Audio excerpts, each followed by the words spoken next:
Our internal reward systems are kind of getting completely cooked.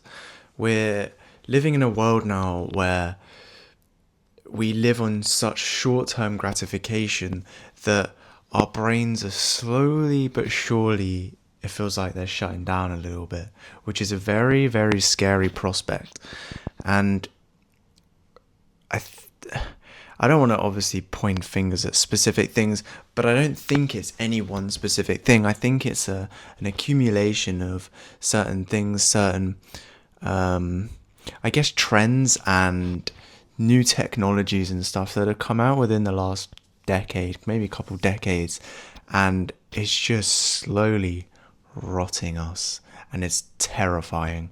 And I think the first point I want to make that I think most people are kind of aware of, and most people are sort of waking up to, I guess, now, and that is short form content. I think short form content is such an addictive, it's like a drug. It is honestly like a drug. You get this really, I think most people understand it, so I'm not going to go into like the full details of it, but it just promotes this instant reward system in your brain, and I can't exaggerate enough. I can't explain enough how bad that is for our brains and for our mental progression, our cognitive ability. It's just getting absolutely crippled by this instant gratification that these short form videos are providing for us, or subjecting us to, I guess. Like as we're scrolling, you're watching the video, and mind you, the videos that you see are so like hyper optimized for attention and to hook you on. Like these algorithms specifically push the videos that have this specific way of telling a story, albeit or not the most in-depth story, but it has a way of spiking emotion in you that causes you to feel a certain way. And these are the sorts of videos that our bodies, the way they react to, like watching, 1 second you could be watching a video of a kitten and it's like a really cute video and you're like, oh, that's really cute, that's sweet, and your brain is producing the chemical that makes you feel happy and makes you feel excited, and you're like, oh, that's really cute. And then the next video you scroll, literally 15 seconds later you scroll down and it's a guy his dog's just died and he's now got cancer and he's really sad and depressed. And then suddenly your brain's then creating new chemicals that's overwriting the previous ones, and now you're feeling the effects of that sad, negative feelings that this guy in the video is portraying.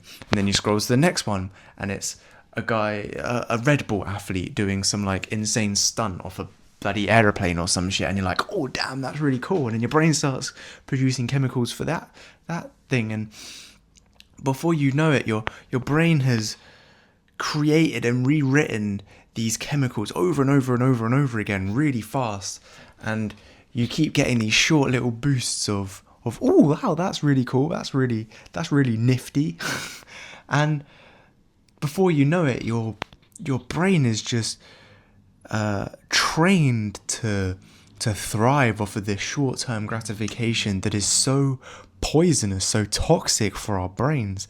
And it has to stop, man. It really needs to stop. It's been like an ongoing battle for me, and it almost feels like some form of withdrawals when you stop watching reels.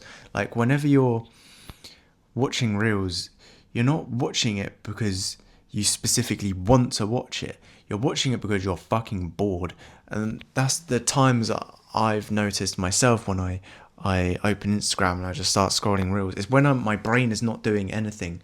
Our brains are constantly trying to like fill in that gap, fill in the the blanks, fill in the boredom in our brain with something. And Reels just and TikTok seems to be like the easiest way for our brains to do that. And I can't really see how that stops. I don't know how that stops. And the other thing that I wanted to speak about, not just Reels and TikTok, but is something that I kind of never really saw as a sort of like short-term gratification, but upon like pondering on it a little bit and thinking it through a little bit more, I've realized that, my God, it definitely is. And that is finance.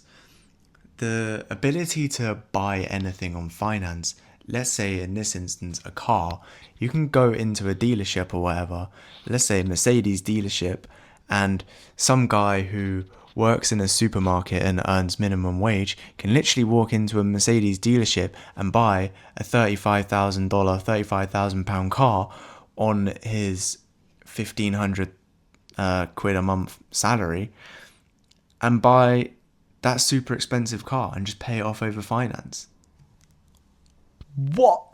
Like we've exited a world where you have to save, you have to like be really frugal with your money and learn how to save, and you know, you can't just get what you want when you want it. You had to put in the hard graft and work up for it, and only buy what you need when you have, or only buy what you want when you have the means to do so. But we now live in a world where you can literally go on Uber Eats and bloody buy a fucking chicken biryani and pay it off over 3 months on installment payments. Like, whoa, hang on a minute. And something that I hadn't really crossed my mind is like my like subscription services that I pay for monthly. Let's just say like YouTube Premium, I believe, is like £15 a month. And £15 a month doesn't sound a whole lot until you realise that over the course of 12 months, a whole year, that actually that's like over 100 quid. Like, I believe that's I can't be asked his math. I think it's like nearly 200 quid. Which, if I right now had to pay £200 for YouTube Premium for the whole year, I might go, maybe actually that sounds quite expensive. That sounds like quite a lot of money. But the fact that it's broken down and given to you in this little bite-sized piece of only £12 a month, £15 a month, it looks okay, and it makes it more digestible and makes it so much easier for us to just go, oh yeah, that's cool, that's fine, without realising that actually my subscription services and stuff over the course of a year probably equals like a £1,000 or so, which is fucking mental. And yeah, like, if you asked me to pay that up front now, would I do it? Absolutely not, because that's just fucking ludicrous. But we've been like massaged in this way to think that it's okay to spend this little pocket of money here and this little pocket of money there, without realizing that the bigger picture is we're actually spending a shit ton of money. And this all leads back to that short-term gratification feeling of, we just want what we want now. We don't want to have to put in the work and wait to get to where we want to get to. We want that Mercedes on our driveway right now. We want that fucking nice new phone that you've just bought in your hands right now because I'm only paying £40 a month for it.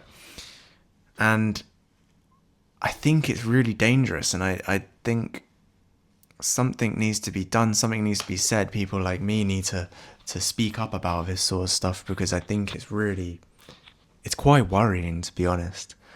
And I don't think people quite understand or appreciate just how bad these sorts of things are for our brains. There's obviously things we can do to limit our usage and stuff on social media, on TikTok and Instagram, Twitter or whatever. And I think the main point I'm trying to make is we should just be spreading awareness about this sort of stuff. short of like the governments or whatever, our governments regulating these sorts of finance options and whatever the fuck,